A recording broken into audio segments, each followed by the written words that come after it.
Bulls qui s'y mettent pour envoyer Zaroury au sol, qui était parti. Zaroury avec le petit ballon lobé, c'est but. Superbe Anas Zaroury qui s'était infiltré là.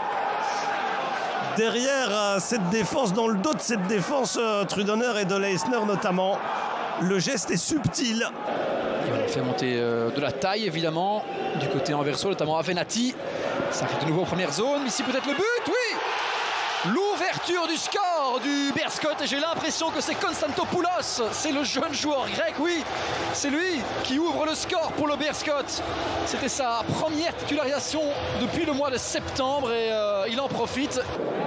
Holshouser.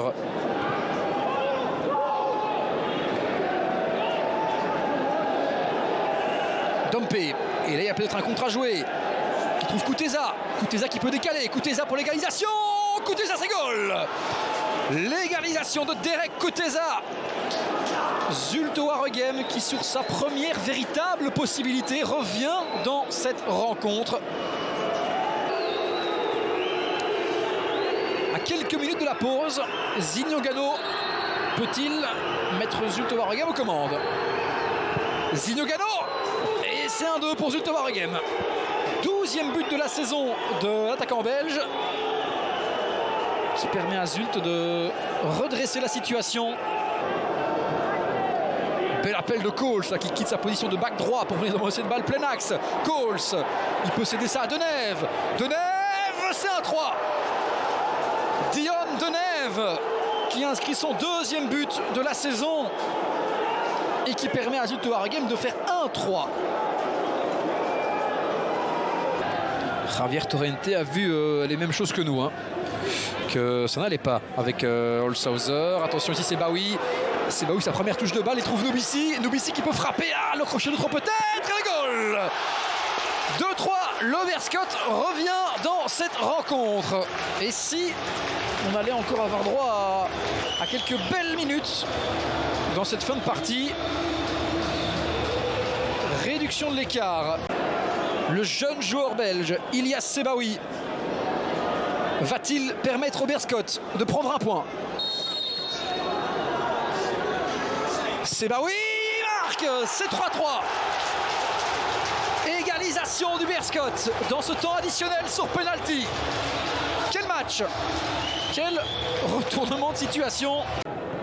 Cocotier présent dans le rectangle de Didion. Il faudra suivre cette frappe pour tenter de jouer le deuxième ballon. Laissez cadrer, ça finit au fond. Ah, quel geste de génie de Maxime Darpino qui fait son retour de la plus belle des manières. L'ancien d'Orléans qui débloque enfin cette rencontre à un quart d'heure du terme. 0-1 en faveur des Cus Boys. À la surprise générale évidemment quand on voit l'état de forme actuel. Alors, Thomas. Ça bouge dans tous les sens. Et on va reprendre tout le monde avec Nielsen et ça va au fond. On va surprendre tout le monde.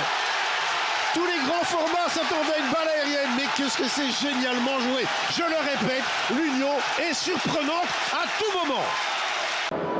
Cela dit, ce sont plutôt les Anversois qui ont la maîtrise.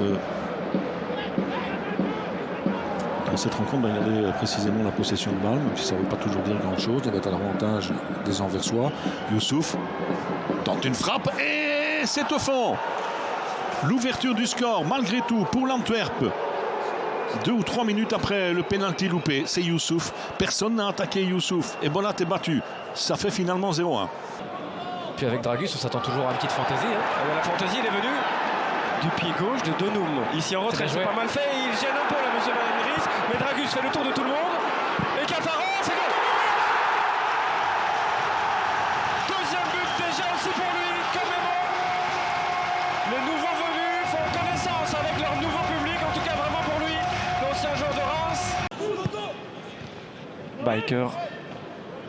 Et la déviation d'Embrapti. Celle de Kuipers, elle est très très bien.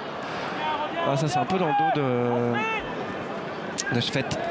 Attention, Schfett, il peut prendre le jeu à son compte pied gauche. Et il va tirer, non, la passe est magnifique. Embrapti qui égalise. Première occasion pour Malines, un but partout.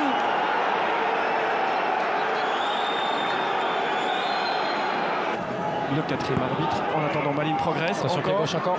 Et Romans. Il y a de l'espace de l'autre côté. Storm. J'ai cru qu'il a joué en un temps vers Storm, Bikers. attention à son pied droit. Il est rentré pour ça. Avis de tempête sur Sclessin en 2.